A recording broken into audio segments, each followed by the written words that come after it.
Hello. Hi, Dipali. Hello, sir.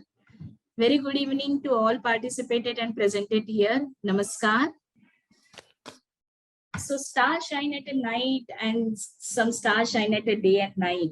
It's our pleasure to welcome such our guest, Mr. Anup Nautiyal ji, the honorable guest for our today's webinar.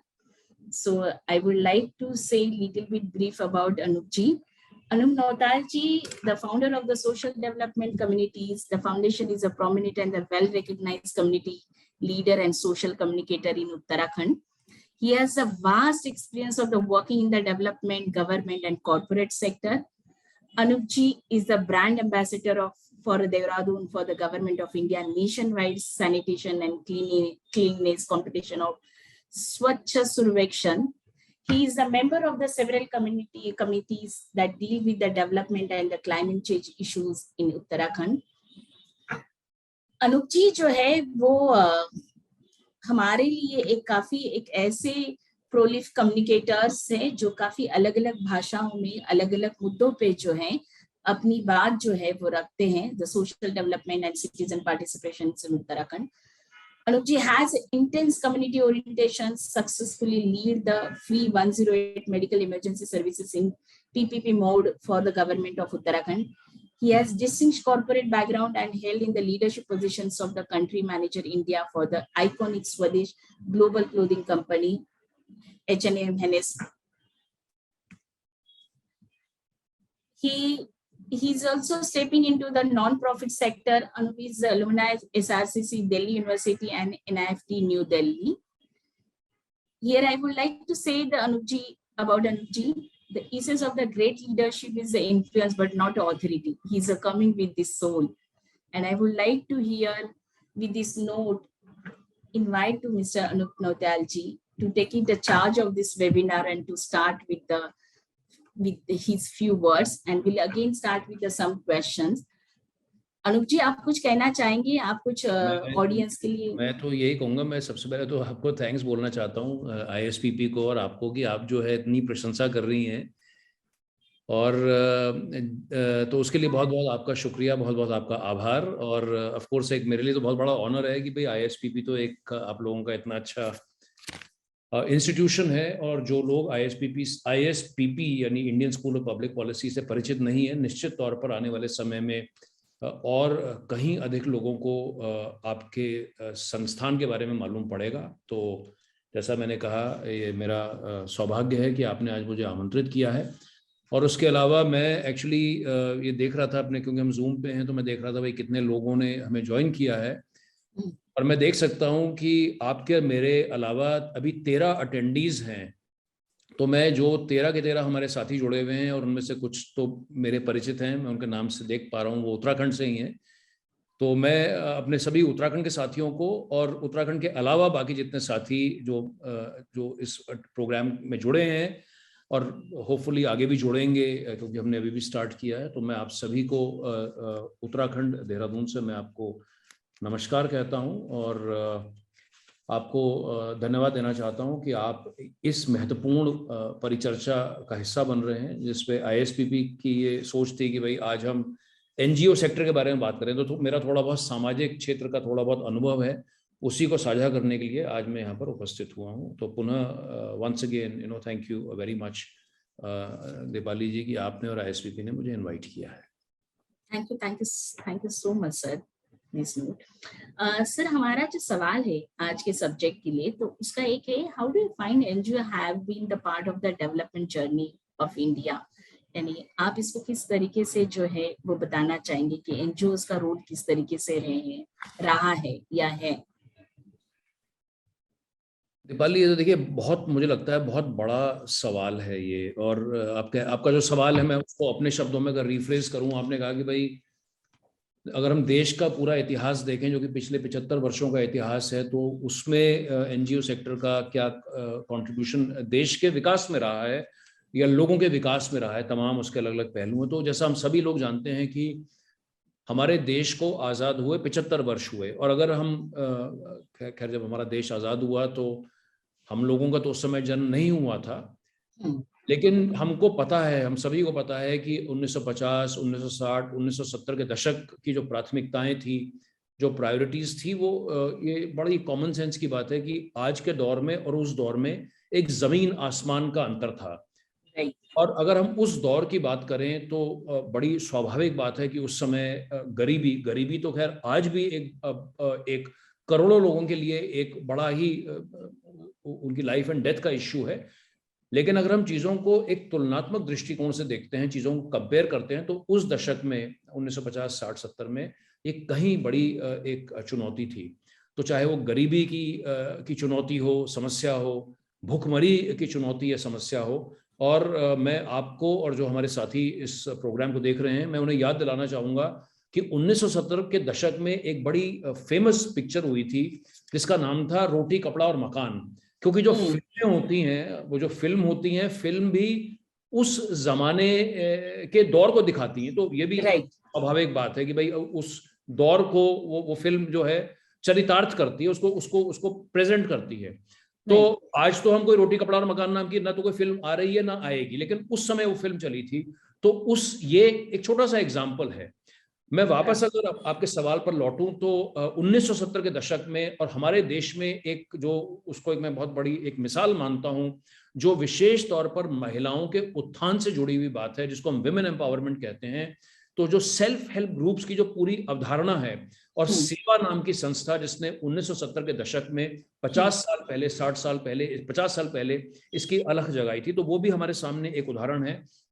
तो 50, 60, 70 का वो दशक रहा। और जब हम 1990 की तरफ आते हैं तो उस समय जब हमारे देश में एक स्ट्रक्चरल रिफॉर्म्स हुए, गवर्नेंस की बात होने लग गई, क्योंकि ये भी अगेन दिस इज हम इसको कॉमन सेंस ही कहेंगे भाई, people, institutions, organisations, country, the world, everyone evolves, with the passage of time. And then in the 90s, then we had organizations that started focusing on such issues. मैं अगर आज की बात करूं, मैं आज के इस दौर में आऊं, क्योंकि तो एक थोड़ा सा हमने एक हिस्टोरिकल पर्सपेक्टिव देखा, तो देखिए शिक्षा और स्वास्थ्य ये तो सदाबहार मुद्दे हैं और रहे हैं और आने वाले समय में भी रहेंगे, क्योंकि जहां तक स्वास्थ्य की बात है या शिक्षा की बात है, हम बिल्कुल मूलभूत बात कर रहे हैं। जो सबसे मूलभूत जो जरूरत पूरी मानव जाति की है वो शिक्षा और स्वास्थ्य को लेकर के है। चूंकि मैं उत्तराखंड में रहता हूं और ये भी एक स्वाभाविक बात है कि आप जहां रहते हैं, जिस क्षेत्र में या जिस राज्य में आप जहां पर जिनके मुद्दों से जुड़े हुए हैं, तो उसका आपकी सोच पर उसका एक बड़ा डीप इम्प्रिंट रहता है। और जैसा मैंने कहा, मैं इस बात को बार बार दोहरा रहा हूं कि मैं एक हिमालयन पर्वतीय राज्य उत्तराखंड में रहता हूं। हमारे प्रदेश में जो सबसे ज्वलंत मुद्दे जिन्हें कहते हैं, जल, जंगल, जमीन, पर्यावरण, सतत विकास, जिसको हम सस्टेनेबल डेवलपमेंट कहते हैं, तमाम आपदा disasters, and let me also take a step back, Dipali, and just pay my condolences to the families of 7 people who died in the Kedarnath helicopter crash yesterday.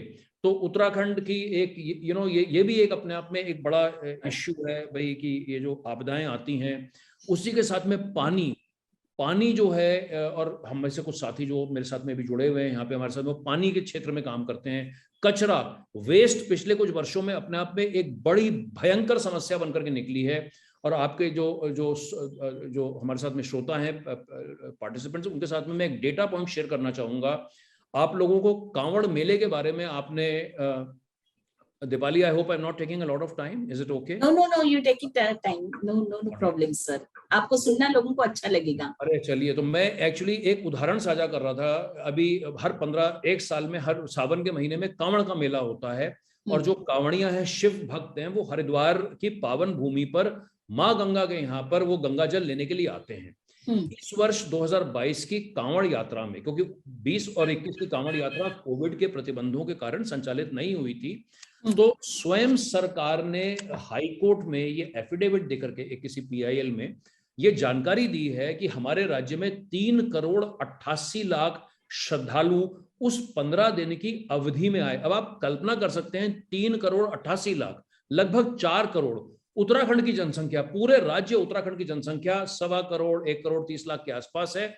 यानी उससे लगभग 4 गुना ज्यादा लोग 15 दिन की अवधि में आते हैं। तो आप स्वयं कल्पना कर सकते हैं, अगर आप विजुलाइज करने की कोशिश करें, Absolutely, आप sir. जिस शहर में भी हैं, अगर आप कल्पना करें कि अगर दिल्ली जैसे शहर में भी या बंबई जैसे शहर में भी अगर 4 करोड़ लोग 15 दिन में आएंगे, तो उस शहर की व्यवस्था पर कितना बड़ा दबाव पड़ेगा। और हरिद्वार तो एक बड़ा छोटा शहर है उस तुलनात्मक दृष्टिकोण से, और ये 4 करोड़ लोग 15 दिन की अवधि में लगभग 3 करोड़ किलो कचरा छोड़ के गए। तो हम बात ये कर रहे थे कि जो इश्यूज हैं, तो ये चाहे हम पानी की बात करें, कचड़े की बात करें, सेल्फ हेल्प ग्रुप्स की बात करें, महिला सशक्तिकरण की बात करें, महिलाओं के प्रति अपराध बढ़ रहे हैं, किस किस्म से लोगों की आय जो है, इनकम बढ़ सकती है, उसको लेकर के बात करें, पिछले कुछ वर्षों में गवर्नेंस को लेकर, सुशासन को लेकर, विशेष तौर पर ये जो पूरा उत्तराखंड में, भले ही अभी उसका इतना बड़ा हमारे यहाँ पे उसकी संस्कृति नहीं है, कल्चर नहीं है, लेकिन मैं अगर ल्यूटियंस दिल्ली की बात करूं या दिल्ली देश की राजधानी की बात करूं, तो जिसको हम थिंक टैंक कहते हैं, जो डेटा के साथ में काम करते हैं, जो पॉलिसी लेवल पर बिल्कुल डीप लेवल पर काम करते हैं, रिसर्च करते हैं, अपने पेपर्स को पब्लिश करते हैं, तो ये भी एक जो है नेशनल सिक्योरिटी को लेकर के फिर से जो है, ये भी एक अपने आप में बड़ा महत्वपूर्ण मुद्दा देश के सामने है। वापस अगर मैं बेंगलोर का उदाहरण दूं, तो जैसे, क्योंकि आप जिस जगह पे रहते हैं, अब उदाहरण के तौर पर बेंगलोर में अर्बन इश्यूज को लेके बहुत ज्यादा एडवोकेसी होती है, लेक्स को लेके, उसको रिजुविनेशन को लेके वहां पर बहुत काम होता है। अभी हाल ही में हम लोगों ने बेंगलोर में अर्बन फ्लडिंग देखी थी, तो खैर हम तो बेंगलोर नहीं गए, लेकिन जो हमने पढ़ा और वेस्ट को लेके, तो उसी तरीके के साथ में हमारे राज्य उत्तराखंड में, और मैं इस बात को दोहरा रहा हूँ, जल जंगल जमीन की मैंने आपसे जो बात करी, तो ये कुछ मुद्दे हैं जिस पर हम काम करते हैं। आपका सवाल यह है कि एनजीओ सेक्टर का डेवलपमेंट जर्नी में क्या योगदान रहा है।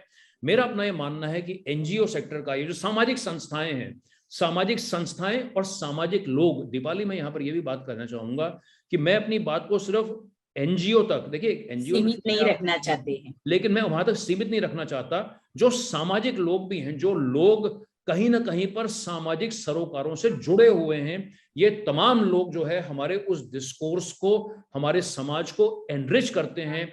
ऐसी तमाम संस्थाएं, ऐसे तमाम लोग जो कि ईमानदारी के साथ काम कर रहे हैं, वो सरकार, समाज और बाजार के बड़ी महत्वपूर्ण कड़ी हैं, वो सूत्रधार हैं, वो फैसिलिटेटर्स हैं।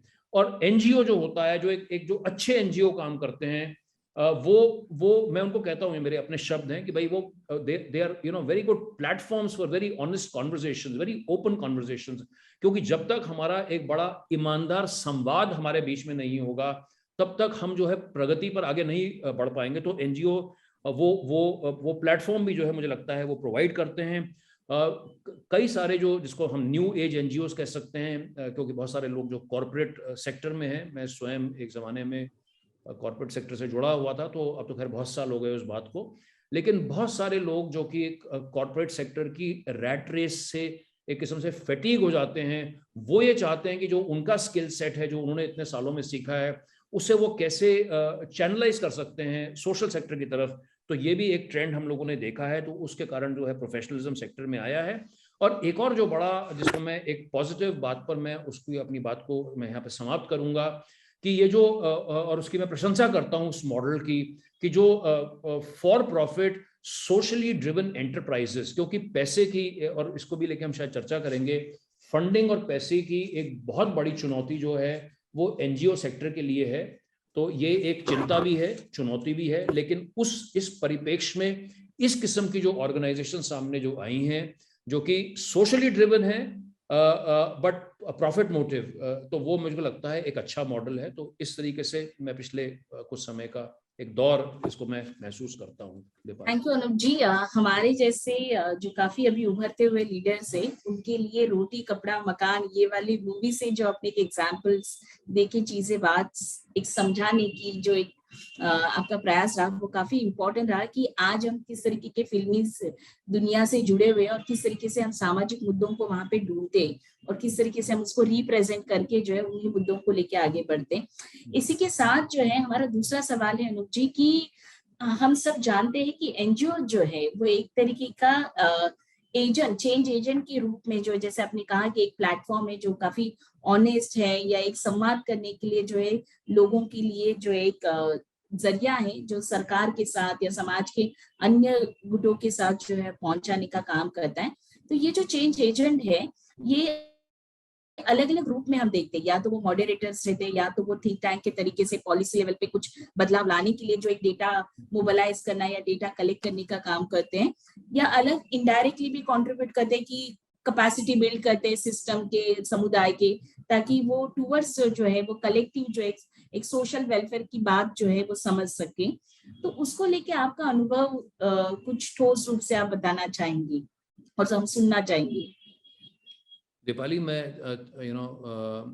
इसको आगे बढ़ने से पहले एक हमारे साथी हैं, युवा साथी हमारे डॉक्टर एसपी सत्ती, तो मैं उनको धन्यवाद देना चाहूँगा। उन्होंने सबसे पहले तो हमारी हौसला अफजाई करी है। मैंने चैट बॉक्स में भी देखा तो उनके लिखा है ग्रेट डिस्कोर्स एसपी सत्ती, तो आपका बहुत बहुत शुक्रिया सत्ती जी। और उसके अलावा एक उन्होंने हमारे ही इस कॉन्वर्जेशन को एनरिच किया है अपने एक छोटे से सेंटेंस में, जहाँ पर वो हमें हमारे साथ भी जानकारी साझा कर रहे हैं कि जब ड्यूरिंग एंड आफ्टर इंडिपेंडेंस तो सर्वोदय और उनके जितने उनसे जुड़े हुए जो संगठन थे उनकी महत्वपूर्ण भूमिका जो है उन्होंने निभाई है। निश्चित तौर पर आप बिल्कुल सही कह रहे हैं, तो उसके लिए आपका साधुवाद, धन्यवाद कि आपने जो है अपने कमेंट्स हमारे साथ शेयर किए। मैं अन्य देखिए कोशिश, क्योंकि ये ऑफ कोर्स ऑनलाइन मीडियम बड़ा अच्छा होता है, हम भाई ठीक है अपने घर में बैठ के एक दूसरे से बात कर सकते हैं, लेकिन ये भी हमको पता है सबको कि एक रिलेटिवली कोल्ड मीडियम है।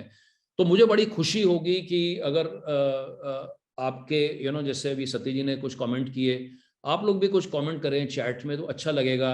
Even something as simple as just writing कि आप किस शहर में हैं, तो आप किस शहर में इस समय हैं राइट नाउ। हो सकता है आप बेंगलोर के रहने वाले हों, लेकिन इस समय आप चेन्नई में हैं या आप देहरादून में हैं, तो I just be happy that if you can just right कि इन द चैट बॉक्स कि आप कहाँ पर हैं। तो दीपाली, आपसे ही शुरू करते हैं। आप इस समय किस शहर में हो? आपकी आवाज नहीं आ रही Deepali.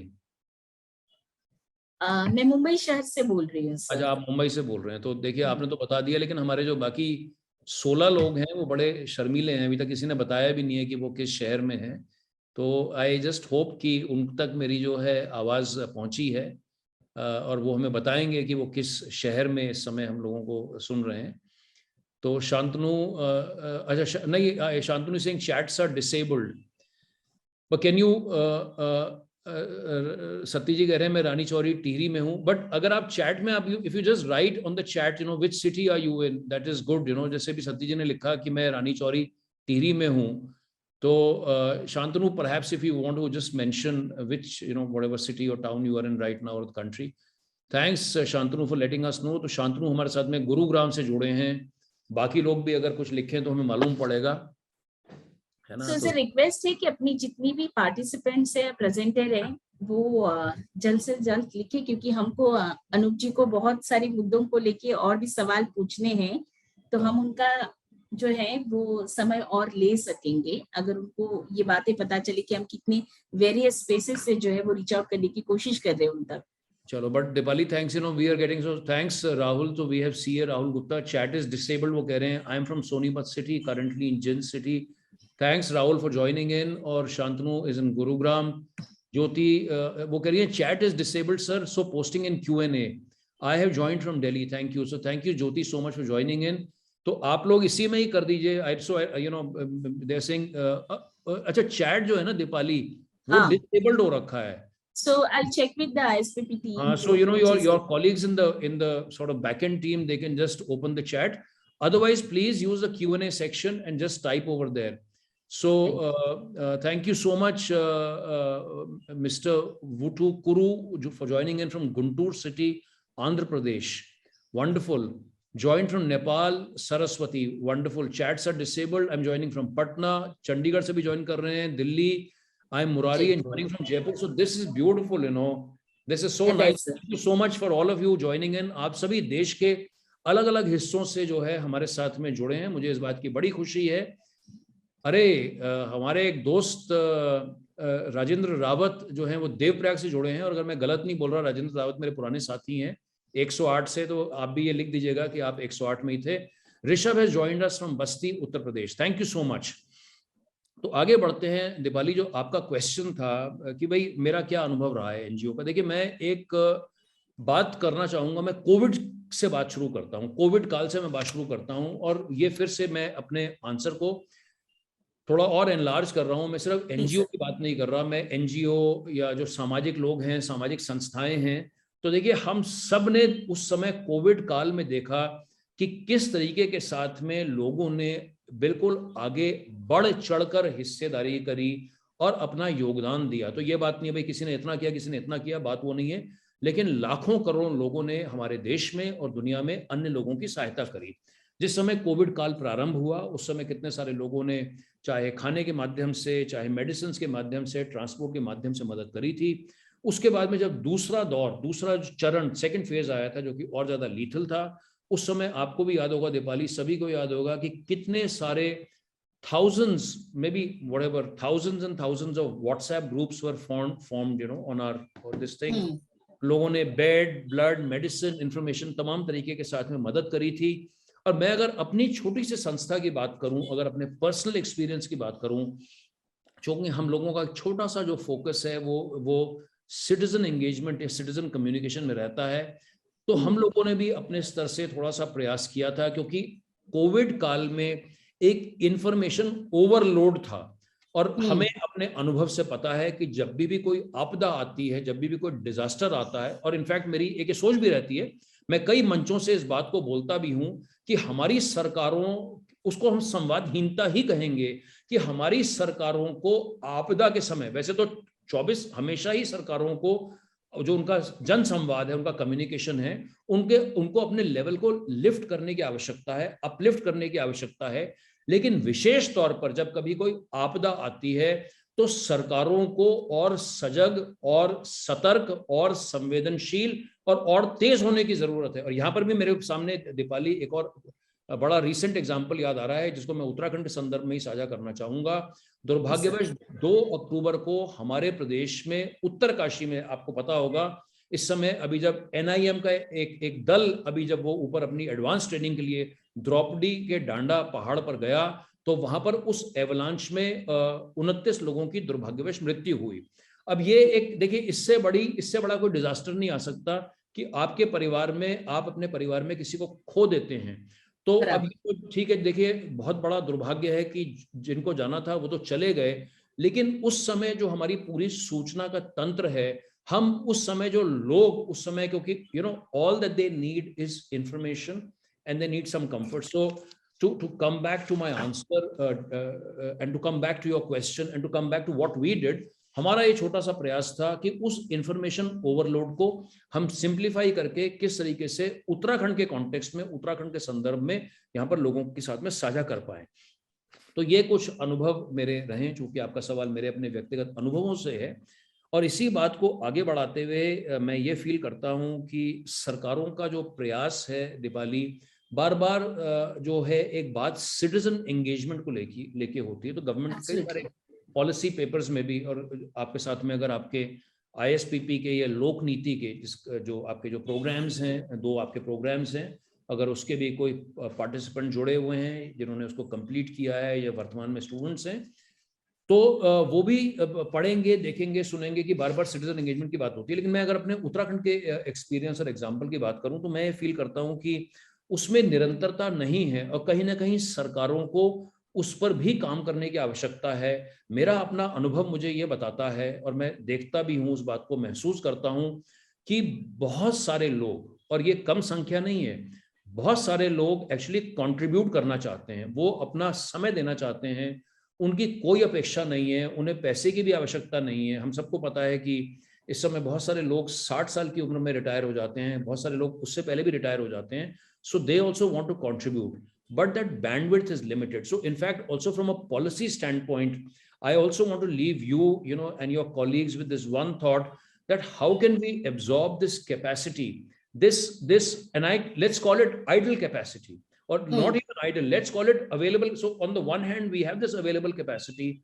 On the other hand, we have a need. So, how can we match this demand and or how we have the supply? How can we create this demand, and then try and, create some sort of mechanism for the general good, तो ये अपने आप में मुझे लगता है ये एक कंसर्न है मेरे अपने एक्सपीरियंस के आधार पर। दूसरी बात दीपाली जो मैं महसूस करता हूं कि जो ट्रस्ट डेफिसिट है सभी लोगों के बीच में, पिछले कुछ वर्षों में जो है वो बढ़ा है। और ये खाली बात सरकारों की नहीं है, ये सरकार, समाज, सभी के प्रति जो है, देखिए मोस्टली आप देखते होंगे कि हम ये कहते हैं हम तो अच्छे हैं, बाकी लोग खराब हैं। हम तो अच्छे हैं भाई, डॉक्टर खराब है, पुलिस खराब है, इंजीनियर खराब है, टीचर खराब है, तो सभी खराब हैं लेकिन हम ही ठीक हैं।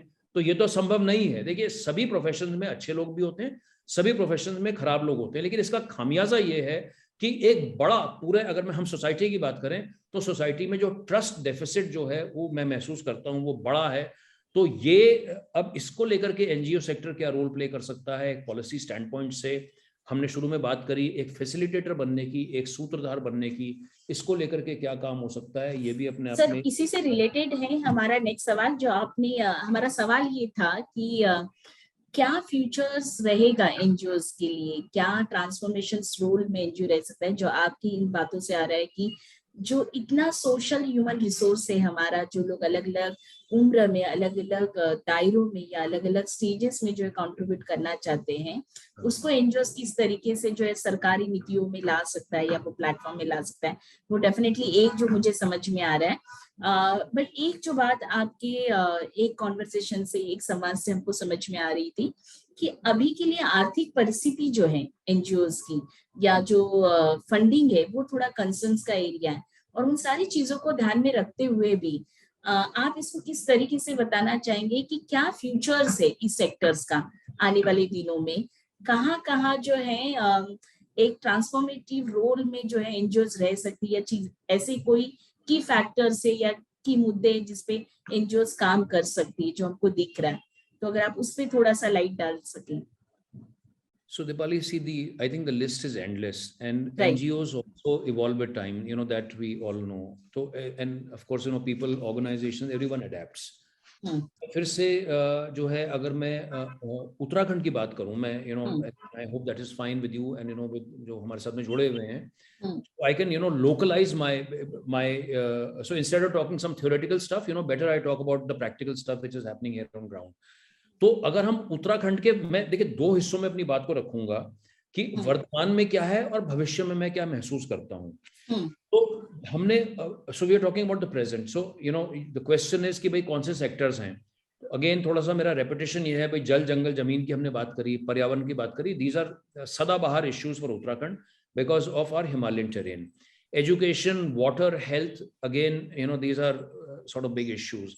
Income generation, self-help groups. And I also want to take a moment here and talk about India Spend, which is a very, very trustworthy portal. उनके अक्टूबर 2020 की एक रिपोर्ट में हमें जानकारी मिली थी कि तो 2 साल पहले कि देश में 66 लाख सेल्फ हेल्प ग्रुप थे जो कि प्राइमरली विमेन ड्रिवन हैं, और उसमें 7 करोड़ से ज़्यादा महिलाएं जो हैं उसकी सदस्य हैं। तो ये पूरा इनकम, डिजिटल लिटरेसी, तो ये and there are many other sectors which I might have missed, so I'm not saying that I have covered all, but I have covered few sectors which are currently sort of relevant. Now talking, आपका सवाल ये है कि आपका question है भाई future में लेकर के क्या है। देखिए फ्यूचर में एक जो मैं फील करता हूँ, एक जो बड़ा चुनौती जो बन के आने वाली है वो मेंटल हेल्थ होगी। Mental health is already a big issue, and मुझे नहीं लगता कि आज की तारीख में इतने सारे सीरियस एनजीओज मेंटल हेल्थ में, ठीक है एक नेशनल लेवल पर कुछ लोग होंगे, but at small scales like smaller states like Uttarakhand, maybe it's relevant for other states as well. So mental health, clearly I can foresee that this is going to be a big issue. The other one also, जो हमारी पूरी society का stress है, and हमको सबको पता है कि भाई stress is increase, so stress is also of course related to mental health. Another very big problem, Dipali, which is already a problem today, and most likely this will become even bigger in times to come, is going to be substance abuse with alcohol and with drugs. तो अब चाहे वो पंजाब की बात करो, and India as we know is a young country, तो the young are more susceptible to drugs. मैं आज एक कॉन्वर्सेशन में था तो हमारे पुलिस के डीजीपी वो भी इसी बात को लेके बड़े चिंतित थे, तो ये सीनियर मोस्ट पुलिस ऑफिसर की यार ड्रग्स जो हैं पूरे, मतलब of course he's talking again about Uttarakhand, but this is true for all states across the entire country कि ड्रग्स एक इतना बड़ा है. देन उसी से रिलेटेड एक चीज आती है रिहैब सेंटर्स. मुझे लगता है कि रिहैब सेंटर्स की भी एक बड़ी आवश्यकता है. Waste management I think is going to become even more critical in times to come. domestic violence, divorce. So all these are sectors, which need more traction, which need more bandwidth. And Shantanu has given, and I of course totally agree with what he said, that he said that human resource management in NGO is also a challenge. So of course, Shantanu, that is very true. I also want to welcome Mr. Avinash Joshi, जिन्होंने हमारे को देहरादून से join किया है. Shruti has joined us. Sorry if I say your name right. Shruti has joined us from Paint Red Foundation, joining from Delhi. And तो ये कुछ और हमारे साथ में हमारे साथी लोग जुड़े हैं. तो and then so these are sectors. Then also Dipali, this whole space for advocacy. I think that this also we need to do much more advocacy. We need much more data-driven communication. We need much more media sensitization. So these are things, which I foresee for the future. I also foresee, since we are today on the ISPP platform, I think that we also need to engage with many more young people and with universities कि भाई हम उनके साथ में कैसे tie up करते हैं इस पूरे पॉलिसी डिस्कोर्स को लेकर के. तो मुझे लगता है कि ये आने वाले समय की जो है कुछ चुनौतियां, कुछ सेक्टर्स, और जैसा शांतनु ने कहा, ऑफ कोर्स ह्यूमन रिसोर्स एक चैलेंज है. So these are few things. And funding को लेके भी हमने एक बात करी थी. जब तक हम इस फंडिंग इश्यू को सॉल्व नहीं करते हैं, क्योंकि बहुत सारी छोटी छोटी एनजीओज हैं दीपाली, जो समय के साथ में क्योंकि फंडिंग नहीं होती है, फंड नहीं मिल पाता है, तो वो ये नहीं बढ़ पाती हैं. और मैं एक और आखिरी बात बोल करके अपनी बात को यहाँ पे मैं समाप्त करूंगा. That a lot of NGOs, a lot of civil society organizations, a lot of them are doing great work, but they are hampered, so there is a mismatch between their potential and between their actual outcome. I hope I'm able to explain myself properly. तो उनका potential तो इतना ज्यादा है, लेकिन उनका जो output है वो करंटली इतना है.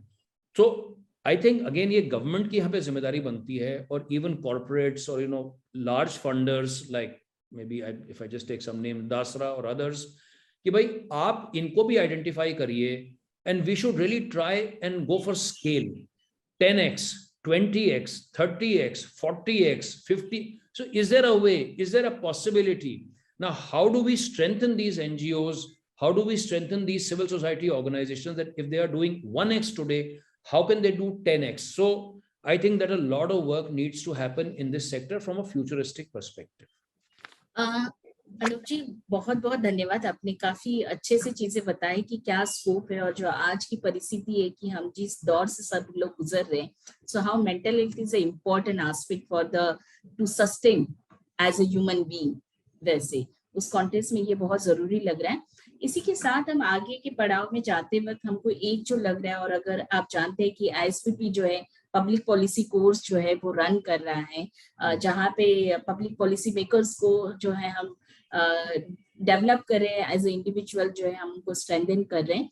तो उसी के कॉन्टेक्स्ट में हम ये समझना चाहेंगे, और आपके बातचीत से भी हम बार बार जो समझ पा रहे कि समाज और सरकार जो है इनकी सबसे ज्यादा इम्पोर्टेंट भूमिका और रोल है, और खास करके सरकार की. तो सरकार के साथ जब हम काम करते हैं तो पॉलिसी और नीतियां जो है वो सबसे महत्वपूर्ण जो है भूमिका जो है वो यानी निभाती है to change a system, to change a structure, to change a society.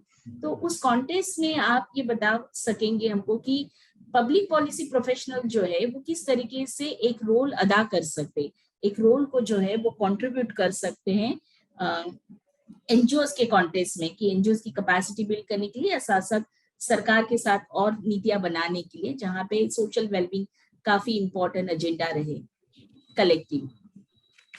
So Deepali, before I answer your question, मैं मुरारी जी का धन्यवाद देना चाहता हूँ. आपने एक अच्छा हमारे साथ में कमेंट उसमें Q&A में साझा किया है, और निश्चित तौर पर आप देखिए बिल्कुल सही बोल रहे हैं. आप कह रहे हैं कि भाई religious organization, Gandhian organization, voluntary youth club, civil society, individual and organizations played important role in addition to NGOs in development, and no doubt about that. तो मुरारी जी, जैसे हम बात कर रहे हैं कि हम खाली एनजीओ तक सीमित ही नहीं है, तमाम बहुत सारी और संस्थाएं हैं, और संस्थाओं के अलावा व्यक्तिगत स्तर पर भी मेरा अपना ये मानना है कि बहुत से लोग कंट्रीब्यूट करते हैं, भले ही वो अपनी इंडिविजुअल कैपेसिटी में करते हैं.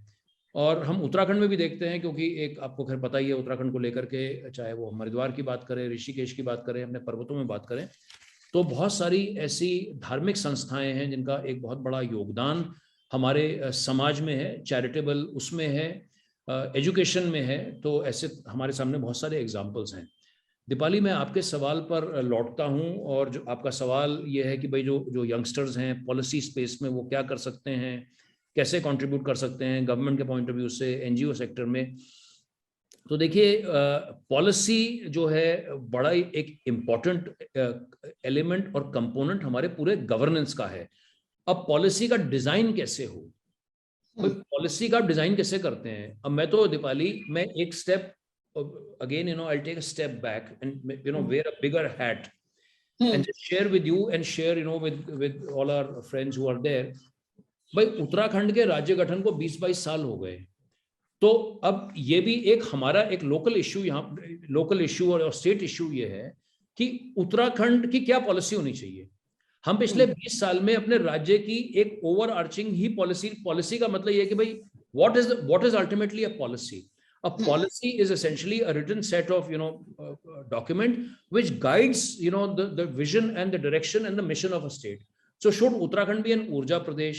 Should Uttarakhand be a tourism Pradesh? Should Uttarakhand be a horticulture Pradesh? तो ये इसकी भी तो कहीं ना कहीं एक नीति बननी चाहिए। तो कहने की बात मैं अगर वापस लौटूं कि पॉलिसी बहुत इंपॉर्टेंट है, पॉलिसी का डिजाइन बड़ा इंपॉर्टेंट है, उस पॉलिसी का मैनेजमेंट बड़ा इंपॉर्टेंट है, और उन चीजों से भी ज्यादा जरूरी मुझे लगता है पॉलिसी का इम्प्लीमेंटेशन है। और मैं अगर आपसे दीपाली बड़ी of course we are having a very very honest conversation, but अगर हम बिल्कुल देखिए बड़ी क्रूड बात करें, ये तो ठीक है हम जितने लोग इस समय जुड़े हुए हैं 18-20 लोग जुड़े हुए हैं, हम सभी लोग कहीं ना कहीं गवर्नेंस पॉलिसी इस किस्म की बातें करते हैं, लेकिन अगर हम एक सड़क चलते हुए इंसान से बात करें, किसी भी सामान्य आदमी से बात करें, तो वो कहेंगे यार पॉलिसी क्या होती है, पॉलिसी तो कागज होता है, उन्होंने बनाई और वो कागजों में डाल दी, तो वो उन्होंने वहां डाल दी, लेकिन जमीनी स्तर पर तो कुछ और होता है।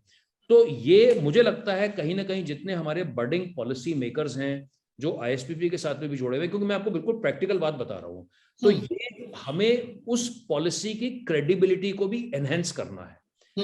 पॉलिसी एक्चुअली हमारी, देखिए पॉलिसी में कहीं खोट नहीं है, हमारी पॉलिसीज बहुत अच्छी बनती हैं, लेकिन लकुना क्या है कि हम उन पॉलिसीज को, मोस्टली हमारी पॉलिसीज अच्छी बनती हैं, ऑफ कोर्स उसमें भी एक एलिमेंट ये आता है कि क्या हमने प्रॉपर जन सुनवाई करी या नहीं करी, हम उस पर भी बात कर सकते हैं अगर हमारे पास समय होगा।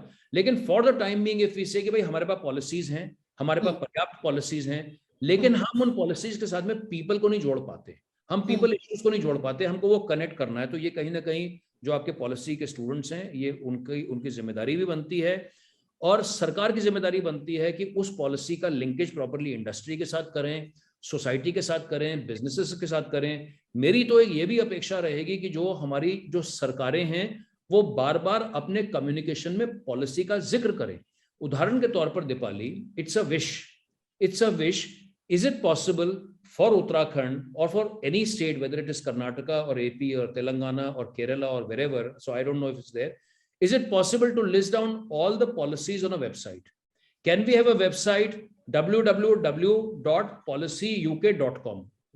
Hypothetical hai, all the policies that's a fantastic suggestion, sir, to government. So maybe some of your students want to do this for a particular state, कि भाई हम एक state का पूरा डॉक्यूमेंटेशन करते हैं along with the state government, and they say कि यार we'll put all your policies on one platform.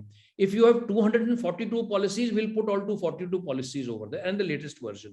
So then also for budding policy students, I think this whole thing with data, मैं बार बार आपसे एक data की बात कर रहा हूँ, data leading to behaviour change. तो आज जो पूरे सोशल साइंस की हमारी बात होती है, अवेयरनेस से बिहेवियर चेंज कैसे आता है, उस पर काम करने की जरूरत है। कम्युनिकेशन को लेकर के हम बात कर रहे हैं, एकेडमिक रिसर्च जो विशेष तौर पर जो एकेडमिक वर्ल्ड है, रिसर्च वर्ल्ड है, उसके साथ में पॉलिसी का कैसे लिंकेज होता है। I would like to see a stronger connect between the world of policy, between the world of academia, between the world of research, and finally between the field of results.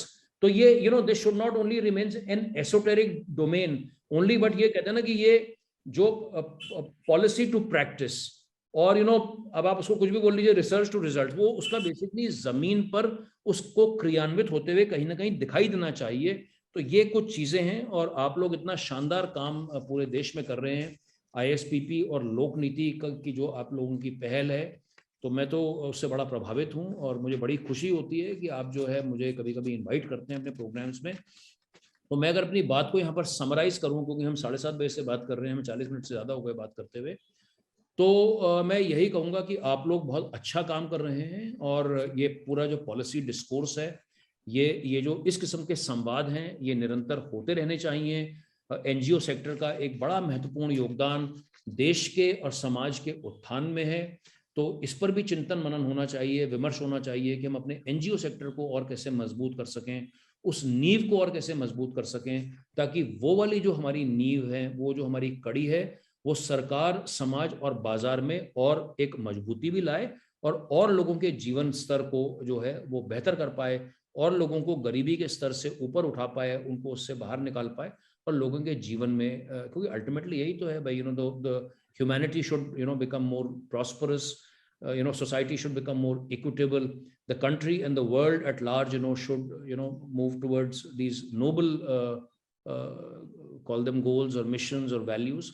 तो इसमें मुझे लगता है NGO sector का और आप जैसी संस्थाओं का, विशेष तौर पर आईएसपीपी का एक बहुत बड़ा योगदान है। सो सर, एक जो था लास्ट सवाल था, आपने उसका जवाब ऑलरेडी दे दिया है, बट उसको और समझने के लिए हमारे आईएसपीपी के स्टूडेंट्स और जो बाद में भी ये रिकॉर्डिंग हमारी सुन रहे होंगे कि पब्लिक पॉलिसी, और क्योंकि बहुत बार ये चिंता रहती है कि हमने अपना करियर तो पब्लिक पॉलिसी में किया, लेकिन क्या ऐसे मुद्दे हैं जो हम एनजीओ के जो करंट प्रैक्टिसेस है उसके साथ हम वो को रिलेट कर सकते, where this study, where this academic, जैसे आपने कहा कि जो हमारा एकेडमिक एक पूरा लर्निंग रहता है उसको हम किस तरीके के एनजीओ प्रैक्टिस में जो है वो रिलेट कर सकते हैं, वो कुछ चीजें अगर आप थोड़ा सा स्पष्ट करना चाहेंगे हमारे। Deepali, if you don't mind, can you please repeat your question again? मैं थोड़ा सा, I just want to be 100% sure आपने क्या कहा है। नहीं, मैं ये कहना चाहती थी कि हमने आपने ऑलरेडी उसका एक तरीके से जवाब आपके प्रीवियस बातचीत में दिया है, लेकिन हम चाहते हैं कि हमारे आईएसपीपी के स्टूडेंट्स या जो बाद में भी रिकॉर्डिंग करेंगे, सुनेंगे, कि पब्लिक पॉलिसी के फील्ड में जो लोग अपना करियर कर रहे हैं या अपनी पढ़ाई कर रहे हैं, क्या उनके लिए उनको लग रहा है कि एनजीओस के जो प्रैक्टिसेस होते हैं वो कहीं ना कहीं को रिलेट कर सकते हैं, और वो किस तरीके से जो है वो देख सकते कि ये पढ़ाई वो किस तरीके से एनजीओ क्षेत्र में ला सकते हैं, उसका उपयोग किस तरीके से हो सकता है वहां पे। दीपाली, ऑफ कोर्स क्योंकि देखिए एनजीओ जो है, NGO so the immediate answer is that there is a lot and lots and lots and lots of scope to absorb this whole gamut of policy making in the NGO space. So I don't think that, I think it's a no brainer, frankly. It's a very straightforward answer. So इसमें कोई if and but नहीं है, right? There is no if and but in this. It's right. a clear straightforward कि भाई जो progressive NGO होगा, जो एक कोई थोड़ा सा एक जिसका अच्छा साइज एंड स्केल है, जो अच्छे लेवल पर काम कर रहे हैं, उनको निश्चित तौर पर इस स्किल सेट की आवश्यकता है। A lot of NGOs, for instance, are dependent on grants. वो ग्रांट के ही थ्रू तो काम करते हैं, तो हाउ डू दे, भाई उसको ग्रांट के लिए अप्लाई करना पड़ता है ना। आप ग्रांट के लिए अप्लाई करेंगे तो the better you can understand the policy landscape और द पॉलिसी एनवायरनमेंट कि भाई सरकार की क्या पॉलिसी। अगर हम पानी की बात करें, भाई अब आप जल जीवन मिशन है या कोई भी आपका सेक्टर है, तो उस पॉलिसी लैंडस्केप में गवर्नमेंट की क्या पॉलिसी है, how can we align our organization goals? So I think that there is a lot of, and मैं अपने पर्सनल एक्सपीरियंस से भी कह रहा हूँ, जो हमारी छोटी सी ऑर्गेनाइजेशन है, कि कल अगर हमारे साथ में कोई ऐसे लोग जुड़ते हैं तो they always add a lot of value because they come with an understanding of the world of policy, with the world of governance, with the world of data and all of that, and what is the so they are in a way, for lack of any other word, I'll say facilitator. They are like middleman is not a good word, but they bridge the two worlds apart, the world of policy. So a student of policy of ISPP or Lok Niti, वो उस policy के world को NGO sector की जो day to day working होती है या उसकी लॉन्ग टर्म वर्किंग होती है, उसके लिए एक बेहतर लिंक बन करके काम करते हैं और कर सकते हैं। तो ये तो आपके सवाल का जवाब है। I want to quickly run through 3 comments that we have in the chat box, in the Q&A rather. So Shantanu, shall I do that, Dipali, quickly? Please sir. So we'll go one by one. Shantanu has said, sir, an NGO has to strike a balance between what they want to do and how they should engage with government. Can you give example that government has come forward to support an NGO in non-partisan manner? So ये शांतनु देखिए again इसका बड़ा जो reality है ना, it's not easy, of course it's not like a cake walk कि भाई सरकार की कोई वो है, आप गए और सरकार ने आपको बिल्कुल खुले हाथ से ले लिया. So I think in the NGO sector one has to be here for the long haul. Of course patience जो है, patience is needed everywhere, you know, in sort of all spheres of life. But having been in the social sector for a while now, I can say with some amount of practical experience that इसमें patience और इसमें थोड़ा देखिए इसमें एक long term मतलब ये एक लंबी रेस जिसे कहते हैं ना, आपको लंबी रेस का घोड़ा होना है. तो एक तो ये वाली बात है. दूसरी बात है, मैं आपको, आपने कहा कि क्या मैं एक एग्जाम्पल दे सकता हूं, तो जैसे मैं आपको एग्जाम्पल प्रैक्टिकल शेयर कर देता हूं. एक अच्छा एग्जाम्पल है, तो हम लोग थोड़ा सा प्लास्टिक वेस्ट मैनेजमेंट में काम करते हैं. तो जैसा दीपाली ने कहा, मैं अब बाय कोइंसिडेंस मैं देहरादून शहर का ब्रांड एम्बेसडर हूँ फॉर स्वच्छ सर्वेक्षण. तो चूंकि हम लोग नगर निगम के साथ में काम करते हैं, तो मैं उनको सजेस्ट करता था, मैं कहता था कि भाई आपको कोई ऐसा कोई करना चाहिए कि क्या हम देहरादून शहर के 100 से ज़्यादा स्कूल्स में जा सकते हैं, हम उन 100 स्कूल्स में जाकर के 25-30 हज़ार स्टूडेंट्स को एंगेज करें. And you know, so we had something in mind. I don't want to go too much into details, you know, because of time. But to come to the point, the Nagar Nigam, you know, lapped up that idea. They took that idea from us. They engaged with us. They also financially supported us. And we ran a fantastic campaign called Plastic Mukt Abhiyan, which finally impacted more than 48,000 students across 105 schools in the city of Dehradun, you know, over a 2-month period. Now, the biggest advantage, Dipali and Shantanu, that I feel working with government, of course, working with government has its fair share of frustrations. आसान नहीं है, सरकार के साथ में काम करना बिल्कुल भी आसान नहीं है. लेकिन सरकार के साथ में जो सबसे बड़ा मैग्नेट है ना, वो साइज एंड स्केल का है. आप मुझे बताइए, ठीक है, मैं तो हम कभी सरकार का हिस्सा नहीं रहे, लेकिन इमेजिन करिए कि आप में से कल जो यंगस्टर्स हैं, कल अगर आप में से कल कोई IAS ऑफिसर बनता है, तो कितना बड़ा आपके सामने एक अपॉर्चुनिटी है to bring about you know change, कि आपकी कोई एक policy decision it can influence you know 10 lakh people और 1 करोड़ पीपल और 2 करोड़ पीपल. तो ये अपने आप में, you know, I don't think the corporate sector, you know, frankly and in all honesty, can offer that opportunity of size and scale. We are talking in very, very broad terms. Of course, you know, corporate sector also, there are possibilities, but in general, the government. So as I said, to be patient, but the government, you know, if you crack it, if your idea appeals, you know, or wo sanjog se. Another example I want to share practically, Dipali, with you and with friends here. मेरे को एक बहुत बड़ा मेरा सौभाग्य रहा है कि मैं उत्तराखंड की 108 सेवा के साथ में जुड़ा रहा हूं.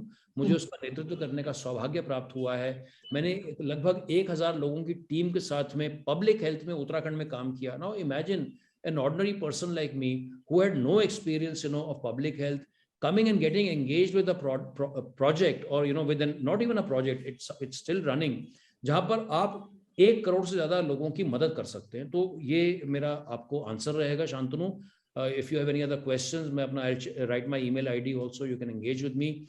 Rahul has said we have an investment website for states as of now, and so far most of the states and UTs.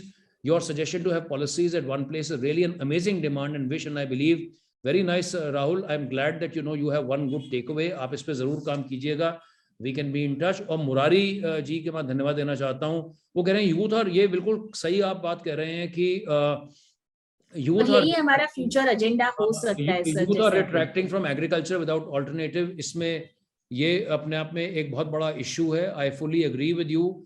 When the median age is 29, we need to create 10 million incremental jobs every year. Of course, Murari ji, you know, we all agree with that. Shantanu saying idea has to have scale and sync with government policy. True. I'll share my email ID.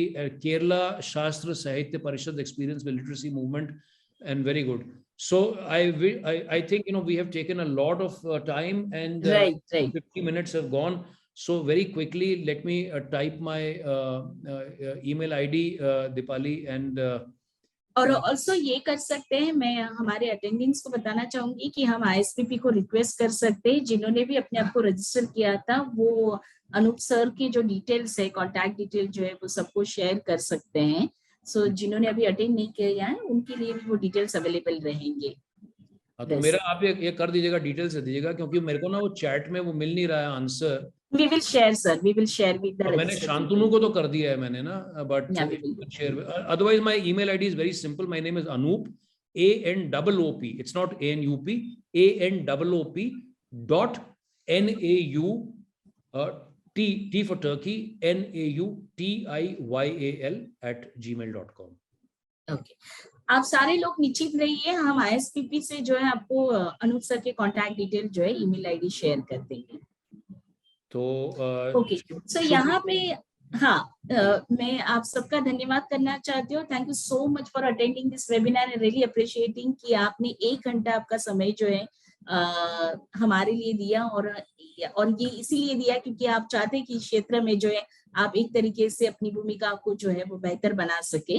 But इसके साथ जो सबसे important है कि हमारे साथ जुड़े हुए आज के हमारे जो गेस्ट स्पीकर से अनूप सर जी जो है, जिनका एक पूरा आउटस्टैंडिंग कंट्रीब्यूशन रहा है इस क्षेत्र में, जो उनकी समझ है, जो उनकी जानकारी है और जो उनका एक्सपीरियंस है, जो आज हमारे लिए सबसे महत्वपूर्ण है, हमारे युवाओं के लिए जो इस क्षेत्र से जुड़ के जो है पॉलिसीज लेवल पे काम करना चाहते हैं. इसलिए thank you so much sir कि आपने आपका समय जो है हमारे लिए दे दिया.